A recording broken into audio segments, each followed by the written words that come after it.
We are up to the Hawthorn Hawks in the 2025 season previews, powered by PointsBet. Geez, the Hawks have a talented roster, but it's bloody tough schedule, Das. I've actually given them a new nickname that I'm sure Hawthorn supporters will love on this pod. How are you, Dobe? Jev, I'm good. I've got my Wiz jersey. I'm pretty sure I got the very first one ever in Australia last year, Jev. It was a great preview. You know where to find us at 100K Sports. Like and subscribe. You guys can find us on Apple, Spotify and YouTube. Please share this out. It makes the pod grow a lot quicker. Hope you guys enjoy. Let's go. Welcome back to the 100K season preview pods powered by PointsBet. Today we are up to the Hawthorn Hawks, one of the more controversial teams going into 2025. I think we're going to disagree a bit on this one, Das, but I can't wait to get into it. How are you? Joining me as always, Darcy Dobe. How are you, brother? Jev, good. We had about a week or two off doing these, trying to fit them in where we can. We're slowly getting through it. We're almost at the halfway point and we're under a month away from footy actually kicking off. So can't wait to finish these previews. Actually have a pretty good idea about where we think every team is going to be sitting. And listening to a couple of other footy pods that are finally out now, seems like people, we definitely don't agree with a lot of other people, which is great. So some people are high on Adelaide. Me and you are still until we see it from those guys, we're not going to be too high up on them. But yeah, really excited for the Hawks. Our season preview last year for them, I mean, who would have expected that they were going to be the team that they were? So it's going to be a fun one, Jev. I don't know. I reckon we might agree a lot more than we will disagree. Speaking of content, some A-graders lists that have been going around. Oh God, I can't wait to get into them a little later. But let's start how we always start with the Hawks. We start with competition A-graders, Das. Who have you got as your Hawthorn competition A-graders? So the Hawks are a funny one. So I've gone Dylan Moore, competition A-grader, pretty much averages 20-1, all Australian. I think you'll probably agree he has to be there. And that's all I've got. Wow. So that's unbelievable start. That's all I've got. So I just think they're very well rounded. So the next one we'll go into after this, Jev, which is position A grades, which I've got some question marks. But Dylan Moore, I think the way that he plays, he's been unbelievable. Will Day, he has the potential to be a top 5 player. He was injured most of last year. He'll probably be a competition. He could be a competition A grade after the first 10 games if he stays healthy. I've just got Dylan Moore, Jev. What about you?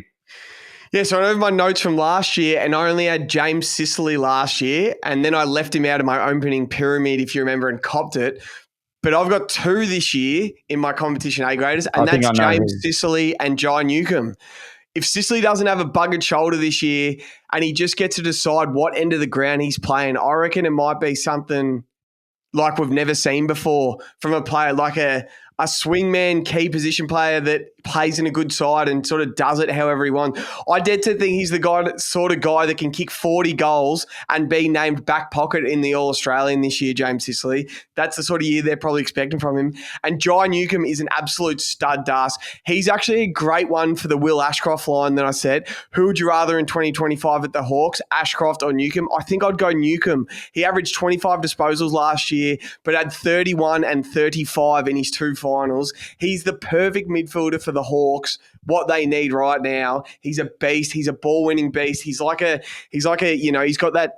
Tom Mitchell Brownlow game about him, and when Lachie Neale was on fire. So yeah, I've left out Dylan Moore as my competition A graders, and I've gone James Sicily and Jai Newcomb. So funny start between the two of us. Yeah, so I had my notes from last year. I had Sicily as a competition A grader as well. I said he's a different style of defender. He does it different to May and Wiedering. He loves to get the ball in his hands and use it by foot.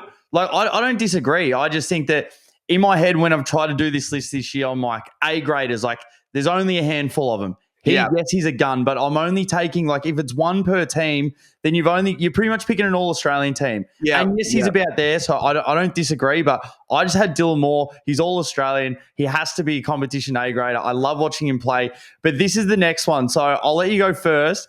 Position A graders, Jev. I'm excited for this one, Das. I'm excited. So, position A graders. I'm going to start with Tom Barrass.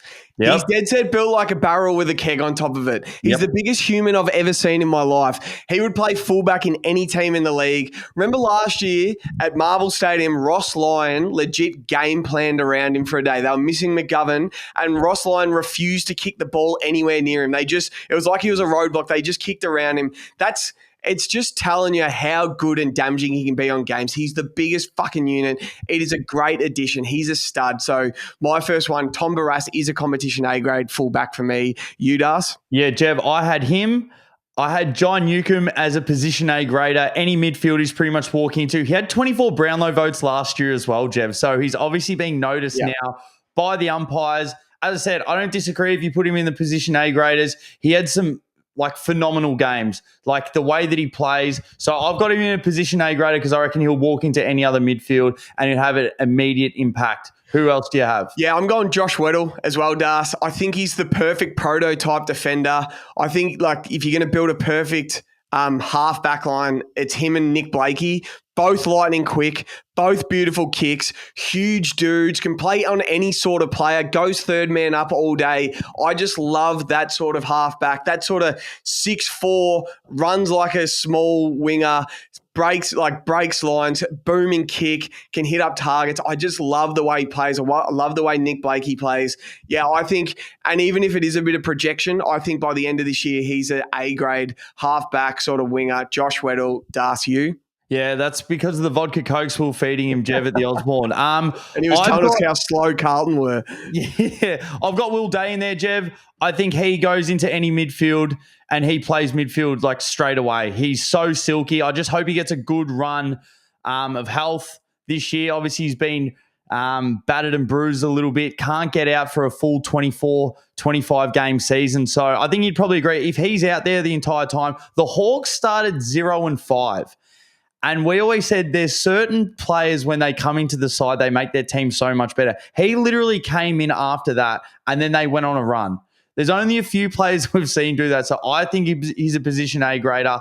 And I definitely think by the end of the year, everyone else will be agreeing, if not saying that he's a competition A-grader. Did you have him in there? Yeah, Will Day and Dylan Moore. Will Day was the difference in winning and losing last year, but he needs to get even better this year. He didn't play his first game till round 6 last year, and then he missed the final 4 games and missed out on all the finals with injury. He only had over 26 touches once and averaged 19 touches a game. So we know the talent's there, but I think he needs to be even better this year. But if he's fully fit, and we're hearing he's playing out of the cube a bit in training, and he plays a bit as a full forward and he swaps with John Newcomb a little bit. If he adds 20 plus goals to his game, he averages more like 24, 25 disposals this year. He's such a talent. It can look like Bontempelli this year. We've been calling it for years. He was a bit too injured last year, so he's in. And then Dylan Moore, he's your favourite footballer's favourite footballer. Just works his fucking ass off to be good. It's so impressive the way he goes about it. He's the definition of put the work in and it will reward you what the work you put in gets, you get done.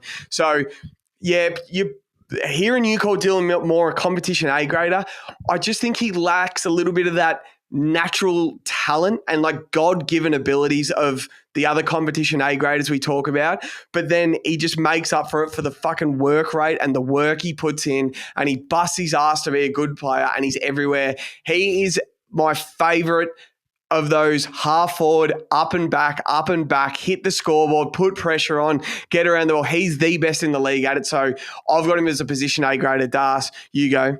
Yeah, so this is one that I've got for you that you can probably put a question mark on it, but is Massimo D'Ambrosio, is he a position A-grade wingman? So Essendon are dying for a play they had him. What'd they give him up for? A bag of Cheetos. They got absolutely nothing back in return. So he averaged 21 touches a game last year. Everyone, there was a big argument, should he be the other winger on the All-Australian side? I can't remember who they put out there.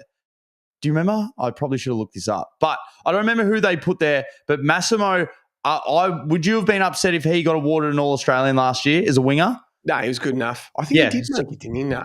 No, So they put a a mid position out A there. grader, I've got Massimo on there. Averaged 21 disposals a game. He had that elimination final against the Bulldogs. He had 32 disposals, was awesome. He was really good against Port as well, had the 18. He had some awesome games. Like there's a big patch through the middle, Jev. He's getting like 28, 27, 23 and having he's on maximum fire. impact as well. End up kicking some goals, had a few games where he kicked 2. So I think he's a position A grader as well. I think any team would, if they got him in, he'd play on either the far end side. He holds his width and he's such a good ball user. So I wasn't sure if you had him down or not.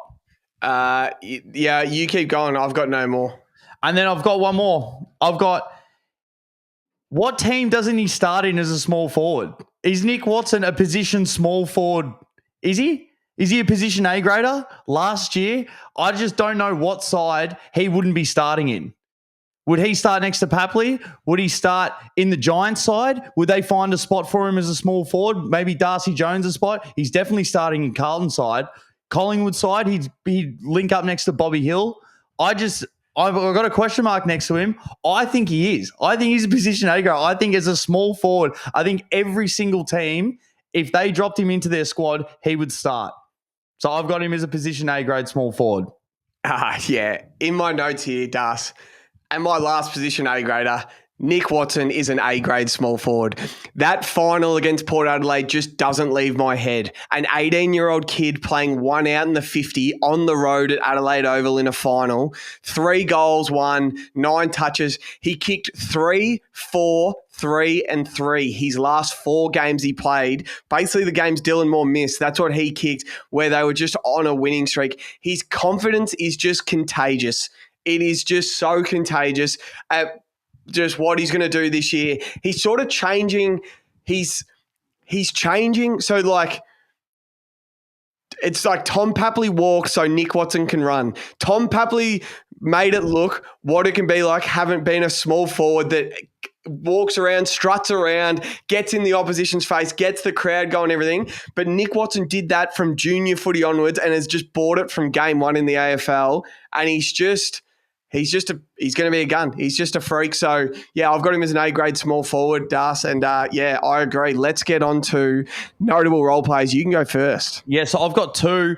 This man will get, his magnet can get thrown around almost everywhere, and that's Blake Hardwick, Jev. And I'm really interested to see, apparently he's going to play a little bit more forward. When he was younger, got drafted, he played a lot more forward. As he's been at the Hawks, he's played a lot more defense. We were there at Gather Round where he turned into prime Dunstall against the Pies and kicked 4 goals, I think, in the last quarter and single-handedly almost brought them back to win that game. So he's an absolute role player. You can put him wherever, and he's 100% team first. He's tough. And I love the fact that if he does go down back, they trust him with the kick out. Yeah. He's a good ball user. He's tough. And then obviously, yeah, at the other end, he can win one-on-ones, and he's a fantastic set shot. The other one, who last year, I checked my notes, Jeff, I had him as a position A grader, but he's now just the ultimate role player. And he's absolutely fleecing the AFL with maximum amount of money for the least time on ground, and that's Luke Bruce, Jeff. Yeah. And he's openly come out and said that he's actually really shattered, and it took a lot. He reckons last year was almost one of the hardest years he's had in football. Just had a baby, and he had to try and tell Sam Mitchell, like, they've obviously played together for a long time. He's like, I'm ready to go. I can play a full 4 quarters. And Sam Mitchell had to be like, no, we don't need you there. Like, you can come on as like a specialist forward, last quarter specialist, and he always comes on and converts. And he's now, same as Gunston, turning his expertise into teaching the young kids in how to become a professional, how to train, and then how to actually do it on field. So I've got those 2 as notable role players. You could probably look at a few more. Who did you have? Yeah, I've got heaps here. This is the Hawks' bread and butter and why they're going to fly past teams this year. And the bookies have them as second, third premiership favourites. They bring in Josh Battle, who's just gets to be a general defender back there, and he's a very good footballer. Jack Frost, I know he shits Hawthorn supporters, but when it comes to playing on a man, he does a job. Jarman Impey, Carl Amon, Jack Scrimshaw, CJ off the half backline. They're guns, heap of flair about them, and they've got a license to like take the game on, take kicks on, show their flair. As you said, Blake, Jason, Dunstall, Hardwick, where do you need him? He'll do the job. Lloyd Meek exploded onto the scene last year. Caliber player. Jack Ginnivan, Dylan Moore, Connor McDonald, Massimo, all these half-forward winger, up and down the ground, pressure players who are all loaded with confidence and swagger like no other team in the comp. Writing that down, yeah. And then I said, writing that down, I should probably have Dylan Moore as a comp A-grader or position A-grader. He just doesn't play a bad game, 20-1, but I spoke about him earlier. So, like, yeah, they've got the notable role players that are like, you can mix them with the position A-grader sort of. Like when they're flying, they're like, geez, these guys are all good footballers for sure. The other one that we had written down last year that didn't have as many games in 2024, but we had down as almost the ultimate role player, and that's Finn McGuinness. Yeah. He has to get 4 touches a game, and that doesn't matter. Like, that's his role. So he'd have to be close to coming out of contract. Maybe this is his last year. So interesting to see what they actually do with him. There is so much room in our game to have taggers. Yeah. Like, to tag out the best player. Like, get him to run with Dacos again. Get him to run with Lachie Neale. Don't let Lachie Neale get first hands at a stoppage. Like, there's so many of those smaller, really tight, clean footballers that there is 100% a role. And he doesn't care if he gets a bit of blowback from the other team because the Hawks all step in for him as well. So, as you said, Jeff, when teams are flying, every role player looks like a position A grader because they're all doing their job so well. So the next one, Jeff, I know there's a few names in here that get you pretty stiff between the legs, but a couple of the young guns, Jeff, who do you love? Our man Cole Shadir, pick 56 in the draft, didn't debut till round 8, still kicks 25 goals in 17 games, including 3 goals for 10 touches and 5 marks in a finals win against the Dogs. Like, first final, 18-year-old key forward, he kicks 3 goals for 10 touches, 5 marks. That is an all-time final for an 18-year-old in his first year on the MCG. I'll let you talk about the Wizdars or just any other young guns you want to talk about. I don't know. Yeah, I've got the jersey here. I'm still convinced, Jeff. I have the very first Wiz jersey ever made. I was calling the club after you got drafted and you couldn't get them. I had to go buy this Hawks Tassie jersey, and then I had to go down to Rebel Sport and they had to print on the jersey number for me. I had this at his first game and we loaded up on him. So I'm actually happy that he ate dirt for the first half of the year, took it on the shins, but he was still talking shit, wasn't he? Yeah. When he was out there, he still looked super confident. And as you said, what did he kick? 13 goals in the last 4 games. Looks super impactful. He's just going to be, he's must watch. I did a list last year in the middle of the year, top 5 players that are absolute box office, and I had him at 3. And people said, you're an idiot. I said, you're going to be tuning in to watch him play. Whether you love him and whether you back him for goals because he's super exciting, or whether you hate him and you want to watch him just absolutely eat shit. Yeah. And then try and, like, other players are going to start to get rattled into him. Like, AFL players that have been in the league for a while aren't going to take a young kid that's going to be super cocky. So they're going to go at him. He's going to go back at them, and he's absolutely must watch. He's exactly what the game needs. And the younger kids now, this generation, like he's the idol. Him and Ginnivan, just like outspoken, completely themselves. They're absolutely much watched. So I absolutely love them. Jeff, who else do you have? Nah, that's it for me. You got any more? Yeah, so I've got Cam McKenzie as well. So it took him a while to actually come on, but apparently he has had the best preseason of all time. He genuinely looks like a young Sam Mitchell. Yep. And he was in and out of the side a little bit more. So it'll be interesting to see whether he can cement his role there. Another one that he hasn't really been in the side and he might get pushed out. But Josh Ward, they had him as a pretty high draft pick. I'm pretty sure a first rounder. And when he first came to the club, they almost looked at him. I think Hawks fans, if you guys are listening, correct me if I'm wrong in the comments, but they were looking at him potentially to be like a future captain. Like, that's how they saw him, as that sort of leadership player. But he's really struggling to get into the side. So, yeah, interesting to see how he goes. Hopefully he can come on. But as you said, you've only got, 23 spots every week. Look, there may be some injuries, so he'll probably come in at some stage, but hope he can get it together as well this year. I wonder if Cam McKenzie, if you ask Hawk supporters, I reckon they'll be 50-50 split on if he's in their absolute best side going into the year. Yeah. Most of them will want to see him, but it's like they don't want him to take a half-forward spot of one of their half-forward guns. Can he fit into the midfield, or do they like it as Nash, Newcomb, Warple? Like, is he going to be the sub? Like, how's it going to look? So I hope he cracks in. Interested to see if he cracks in. So my biggest knock on him, watching him in the first season, his ability to finish in front of goal was horrendous. Like genuinely didn't have a set shot routine, like had nothing. Last year was a lot better, especially towards the back end. So yeah, hopefully he can come on a little bit more. I've got one more, but I've got him down a little bit later. So we'll touch on that then. Let's get into depth, Das. Das, I absolutely love their backline depth. Defense wins championships. They've got Blank coming off an ACL. They've added Battle, added Barras, freed up Sicily to become a swingman. Still got Frost. Scrimshaw and Weddle are big dudes who can play many roles. That is a stacked backline. Yeah, that's exactly what I wrote. Like, and where are we going to put Sicily now? Because the depth. You got Barras, Battle go back there. As you said, Blank, where does he fit? You got Weddle. And then that frees up Carl Amon as well. Jarman Impey usually plays a little bit down back as well. It looks like they've got enough bigger bodies. And Scrimshaw, Jev, as we did say, he's very underrated. One thing he needs to take out of his games, he gave away a heap of free kicks last year. So hopefully he cleans that up. But you've got enough bigger guys, and then just let Carl Amon do what he does. Like, let him run off the back line. Jarman Impey had an unbelievable season. And then once they get it to the wingers, and then there's even more speed, and then just try and get it inboard as fast as you can up forward. So, yeah, interesting to see because they have bolstered up their back line. Where are you going to play Sicily? Literally wherever. He might be the magnet on the field as the captain, where Sam Mitchell just says, like, you go wherever you want. Do what you're going to do. If you want to call someone back, call someone back. If you reckon you can float forward, find your best matchup and let's go there. So, yeah, I couldn't agree more. Their back line has 100% bolstered up, and they're going to be really tough to beat, I reckon. Yep. With depth, Das, I feel this is my time to have a bit of a crack at the Hawks. Go for it. The Hawks are just the Swans from teamu. Basically, all of Australia agree the Swans can't win a flag with Hayden McLean, Joel Amati and Logan McDonald on the field. While those three are clearly better than Jack Gunston, Marbiol Chol and Cole Shadir.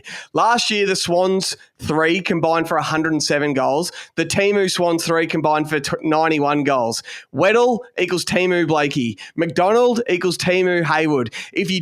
If you had to draft their midfield, it would go 1 Heaney, 2 Warner, then Newcomb, who's a star but does it differently, but he's a star. Warple equals teamu Chad Warner. Massimo equals teamu Errol Goulden. I just think they're built the exact same as the Swans, just not as good, but now they've fixed up their backline a bit. I just think, yeah, they're the teamu Swans, the Hawks, and that's my new nickname for them this year, the teamu Swans, Das. The teamu Swans. What happens if they win opening round? They won't. We're better than them. We beat them by 7 points on the G last year. It'll be interesting as well this year, the fact that they get Mitchy Lewis back. People forget that he was out the whole year. He's definitely going to be a big addition. And the fact that if Sicily can sit forward, I'd love to see him play a full season centre-half forward now they've done their back line. But I don't mind it, Jev, especially because you hate him. Not a bad shout, and you definitely take the first 3 midfielders off the board. But coming into this year, I would probably still take the Hawks forward line. Jev, Dark Horse All Australian, who do you have? Yeah, I've been flirting with it for ages now, but it's Josh Weddle, Das. Yeah, boy. If he's the AA All-Australian half-back line is Weddle and Blakey. It's the perfect half-back line. If I was to build a football team, that is my perfect half-back line. He's paying 19-1 as a midfielder. So you're getting midfield price when I think he's going to be an All-Australian back line. Yeah. I think that is a buy. $19 for Weddle to be All-Australian half-back. It's just a good value for mine, Das. What about you? Yeah, I looked at that. I thought you might be looking there. Now, you're probably expecting me to say the Wiz at $11, which I love. I will be getting on. But it's my man, Connor McDonald, Jev, and you can't even get on him, which is a joke. A reason why. You're telling me that you can bet on Hugo Ralph-Smith, Tom Mitchell, Xavier Dersma, but you can't bet on McDonald. Like, we have to have a chat to the guys at PointsBet and try and get this on. I swear sometimes when I watch it, maybe I just have McDonald rose-colored glass on, but I'm the only one that notices how good he is. I said he needs to clean up his kicking a little bit, but I feel, honestly, that he does eventually have Brownlow written all over him. He averaged 17-1 last year, which is fucking impressive. And the fact that he played all 24 games. We always talk about the 20-1 club. He was 17-1. So he's actually 17 goals, 1 goal, 1.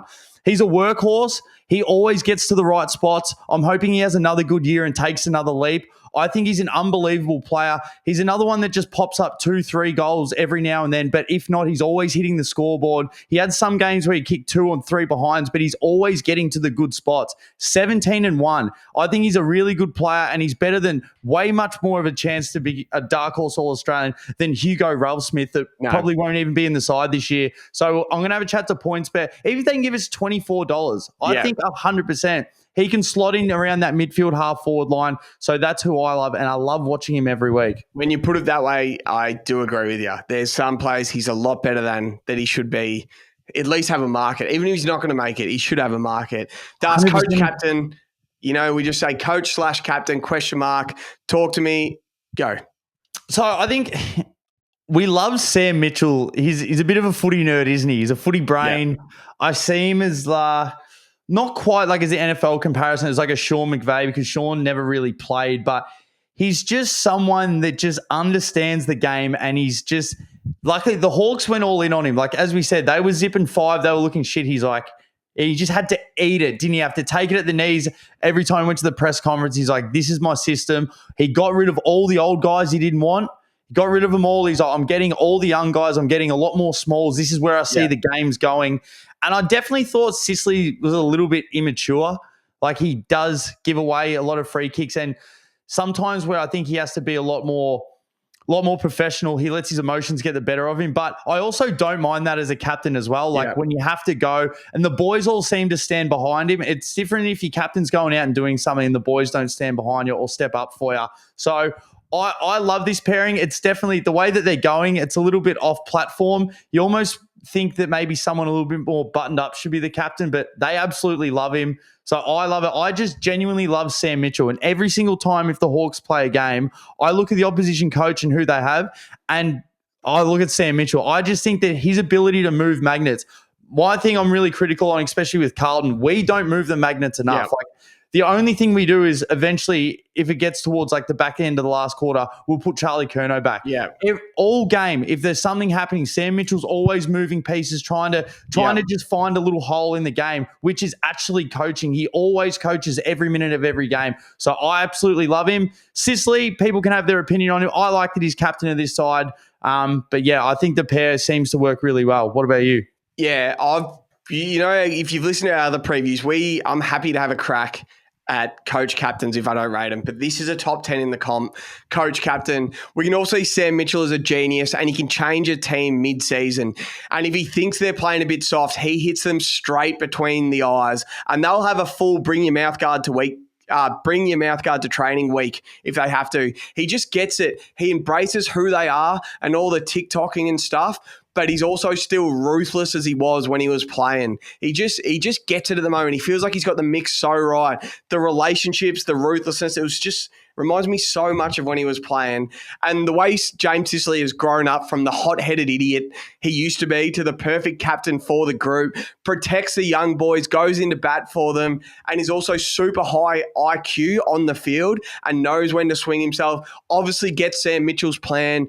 You see sometimes they're boring with the ball. They're going pocket to pocket around the back line. Then it gets into Sicily's hand and he bites off a kick in the corridor. It's obviously some sort of game plan there that he's allowed to do. He's on the same page with Sam Mitchell. He'll see the ground set up for him to take that kick on. So, yeah, it's a good combo there, coach captain. You'd be wrapped at Hawthorn as their coach captain. The only other captain I can think of is maybe Dill Moore, maybe Will Day, and maybe that is the future what we're looking at. But James Sicily feels perfect for him, does.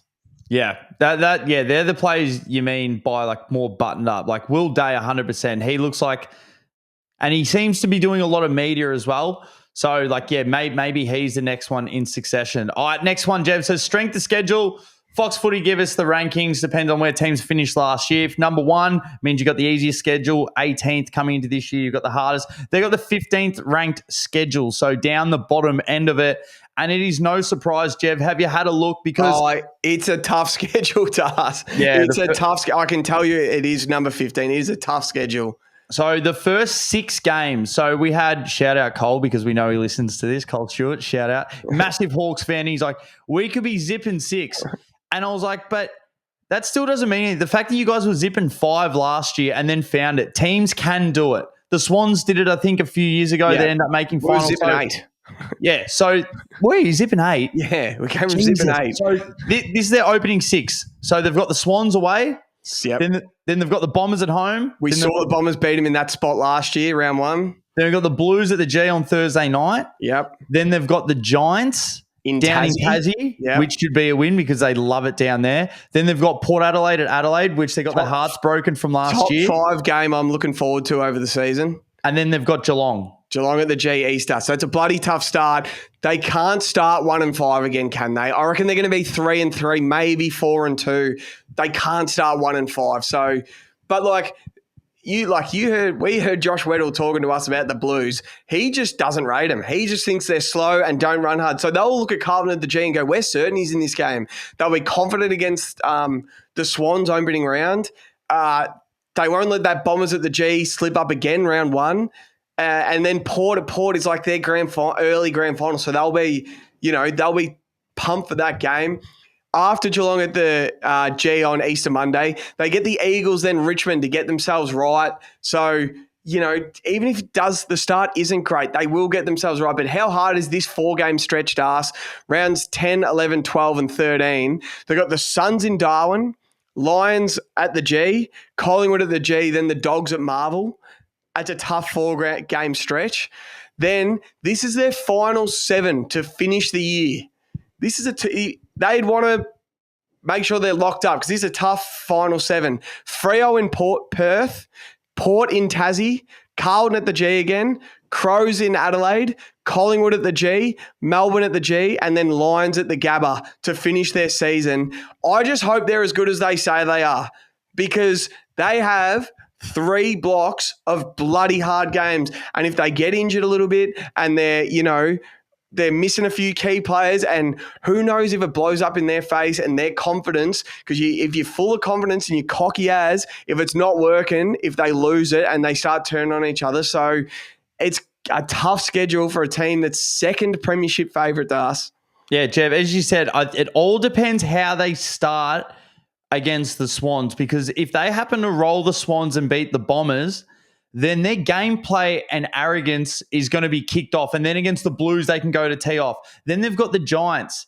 Remember, they dogged it against them. They kicked like 5 goals to come back. So they want to get redemption against them. As we said, redemption against Port Adelaide. And then they never win Easter Monday. Yeah. So I feel those ones, if they get off to a good start, they'll be lightning fast. Why? If they lose the first few, it's going to be, boys, let's just try and get a win. We just need to get a few wins on the board. So I find that a bit interesting, which we'll get into the next bit, Jev, which is in the gun. I have all of the young Hawks. Yeah. All of them. I don't know who you've got, but they were the AFL's favourite team last year. All the celebrations were fun, and I loved it. I love watching them. I love watching them win. But you're now the AFL's biggest villains, and you've got the biggest target on your back. Every team will want to shut up the Hawks, and I just hope that they are all ready for the moment. I just want to see that same energy and maturity all year, because if they start zipping 3, Jev, I don't want to see any finger pointing from the young Hawks, and then they all toys out of the cot. So mine the gun, all the young Hawks. It's good when it's good. You got to still make sure it's good when it's bad. You got to stick together. So I hope that they can carry it in. So all the young Hawks, you guys are in the gun for me. Jeb, what about you? Yeah, those 3 big forwards, I don't think they're good enough to lift the Premiership Cup. And I get the forward line is more built around Watson, Guinea, Bruce off the bench, maybe a bit of Will Day, Newcombe and Sicily, Dillmore and Connor McDonald. I know it isn't a traditional forward line, but I just hope Colshadir doesn't have a sophomore slump. Jack Gunston doesn't look too old and unplayable, and I just don't trust Marby Chol that much, but we'll see. They also will want to get Mitch Lewis back, but thinking right now that he's going to have a massive impact on finals, I'll believe that when I see it. So I've got those 3 big forwards that I spoke about in the gun. Can they have the same year they had last year? Because now teams have the tape on them. Teams have gone to work on the Hawks this year. So, we'll see. We'll see. Let's get into best bet, Das. So let me go through some of the odds. So to win the premiership, they are $8. To make the grand final, $4. Minor premiership, $7. To make the top 4, $2.10. To make the top 8, $1.30. And then least wins, 200 to 1. What do you like? What is your best bet? So I found the best bet, Jeff. I found it. You tell me What is more likely? The Hawks make the 8 at $1.30, or the Hawks beat the Bombers round 1 at $1.35? What's more likely? Are you going to take the Hawks they have to go the whole season? The whole season to make the 8 is at $1.30, or just to beat the Bombers round 1 is $1.35? What do you reckon? Oh, it sounds like you're saying to make the 8. I'm saying they're going to beat the Bombers. Round 1, $1.35, Jev. You're getting an extra 5 cents. And you just fresh. They're fresh. They're ready to go. I just think that's the best bet on the board. Why have to go through everything the whole season with every team getting better for $1.30 when I just know that they're going to wipe the floor with the Bombers round 1, Jev? $1.35. I think that's the best bet on the board. What about you? I just can't believe they're second premiership favourites on PointsBet. Like, they've done absolutely bugger all nothing to deserve that. They lost week 2 of the finals. Same as Port Adelaide and Melbourne in 23. Same as Melbourne and Freo in 22. Teams we haven't seen do bugger all since. Like, those teams haven't gone to do much at all. I think it's more likely they miss the 8 at $3.50 than win the flag at $8. Or if any Hawthorn supporters want to have a bet with me, because there's a massive gap in between, I think it's more likely they miss the 8 at $3.50 than make the grand final at $4. There's similar odds. I know Cole will have a bet with me on that one, our man. So I don't see it. I cannot believe they're second. You go to the PointsBet app, you get up the premiership odds. It's Brisbane at 7, Hawthorn at 8. Second premiership favourites. I can't believe it. They must have had an absolute smashing of fans, like, just coming. They're the hot team. We're going to set their line a little bit higher, which we're going to get into in a minute. Jev, their floor of wins. They do have a pretty tough schedule, but we do think that they've improved. They didn't really go. So this is the biggest thing from last year. It's not like when Collingwood were winning games 2 or 3 years ago and they're only winning by 1 score margins, and you're like, they're only just winning. So the first half of the year, they were a little bit injured. Let's take that out. The second half of the year, they were smashing sides. Yeah, they were pumping teams. Absolutely smashing sides. So maybe that's what we're going to be seeing a little bit more of this year, even though the tougher schedule. But their list has definitely gotten better. I think we can agree with that. But where do you have their floor of wins? Yeah, I just want to know, as we've been saying, I want to know how they handle being second premiership favourites. What if it isn't going as well as they think it was going to? A bad start, a couple of unlucky injuries at bad times. You know, as we're saying, the pointing of fingers, they turn on each other. But I still reckon their floor is probably 11, 12 wins. 11, 12. You know, they won 14 last year. I'm going to go 11, 12. What did you have their floor at? Yeah, I wrote 11. I wrote 11 wins. Just go through a tough schedule. Just, as you said, second-year blues from a lot of these young guys. Gunston's a little bit older. He goes down. Bruce maybe goes down. It's just... Mitch Lewis struggles to get back. You know, one injury to Jai Newcomb. Do you start... If he gets a corky and he misses 3, I worry. I worry. If Will Day, his body, just same thing, just can't get right. So, as I said, worst case scenario, I just think it's 11 wins. What did you have their ceiling? Yeah, well, they won 14 games last year, and apparently they're better and being tipped to be their grand final day. I think their schedule's bloody tough, but if they are who they say they are, they can be a 16, 17 win team. Last year, the Swans, for the whole year, remember, they were number 1 in points for and number 1 in points against. The other 2025 Hawks on a similar trajectory. Is that the sort of team we're going to see from the Hawks, where they're kicking a lot of points, they're playing good defense, and, they're just up there winning games, doing it right because they're so well coached. They've got the list. So about 16, 17 win team. As I said, teamu Swans, pretty similar to the Swans last year. Yeah, so let's have a look at their over-under. What did you have there? No, so they're ceiling at 16 wins as well. Yeah. Same thing. They won the 14 last year. You take out their zip and 5 at the start of the year. If they get a few of those games right, if they don't have that comeback loss against the Giants, they don't have the comeback loss by 42 points against Port Adelaide, I think that, I definitely think that they can win 16 games. So this one's a stay, unless you love them. So the line's 14.5, Jev. Yeah, I'm leaning under. They're now the hunted. I know they won 14 games last year, but it's I'm just leaning under, and it's not with much confidence. And I wouldn't take the over with much confidence either. It's so many wins. Like, you have to guarantee this team's winning 15 games to win. They get off to they've got 3 parts of their schedule that are so tough. They're as good as they say they are. Fuck, they could be an 18-win team. Who knows? But yeah, it's still a bloody tough competition. Teams will go to work on them this offseason. I'm going to lean under just. What are you leaning? This is the line's horrendous. The 14.5. This is just like, you don't want to touch it, but I'm gonna go with them and say that they make top 4 this year. So I will go over. I'm gonna go 15. It's a lot of games to win. I know it's tough.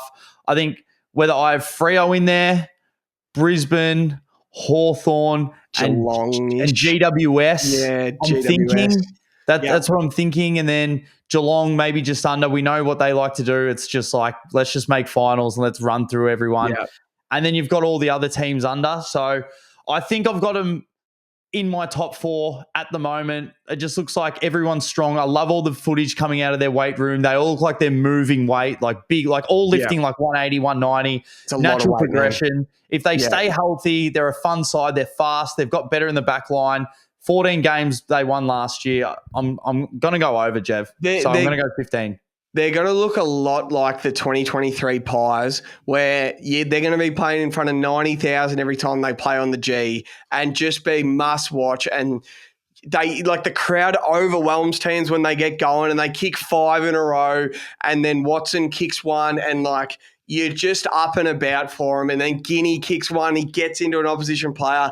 And it's just a big wave of emotion coming over other teams. And they start shrinking on the MCG. They did it on Dusty's 300th. Remember Dusty kicked the first. The crowd couldn't be louder. And then I think Hawthorn kicked the next 15 goals sort of thing. So they overwhelm teams. Have teams gone to work on them this offseason? Das, if you were building a multi and you were a nuffy Hawthorn supporter and you wanted a multi, surely would start with Hawks to make the top 4 at $2.10. Let's start with that. 100%. Let's start with that. Hawks make the top 4 at $2.10. Can we chuck the over in that as well then? So, over 14.5 at $1.90 to make the top 4 at $2.10. Now, who's making All-Australian? Are we going to go John Newcomb? Is he $4? Are we going to go Nick Watson to kick 40 goals? He has to. Yeah, what so last year? 25, I think. Oh, something like that. So a down year for Charlie Cameron last year, kicked 44. Let's go 40. Let's go 40. We don't know if we can get these multis up, but if you're a Hawthorn Nuffy, would you take over 14.5? Hawks to make the top 4, Nick Watson to kick 40+ goals, and Newcomb to make All-Australian? Yeah. It's a good multi. Like, if I'm a Hawks supporter, I'm getting on that. 100%. If they're as good as they say they are, good as they think they are, that's winning. 100%. I love it. I'm sure we'll try and get this going point. We've got to start sending these in and see if we can get it going. What do we feel? I think we've got 9 teams in the bank now, or 10 teams in the bank. Yeah. Let's get the first 9 up, see if we can get them going, eh? Yeah, done. All right, that is the Hawks. I hope we haven't upset too many Hawks, but I don't think we have. They're going to be good. They're going to be really good. So, yeah. They're definitely on my list of must watch. Even though I'd say I think Freo could potentially like win the league, like home and away, finish first. I'm still tuning in to watch Hawks every week over almost every other side. Yeah. Like they're just too many good young guys, and just the way they play with flair, fully attacking. So we love it. For sure. Good work, Das. Bas. What are you prepared to lose today? For free and confidential support, call the number on the screen or visit the website.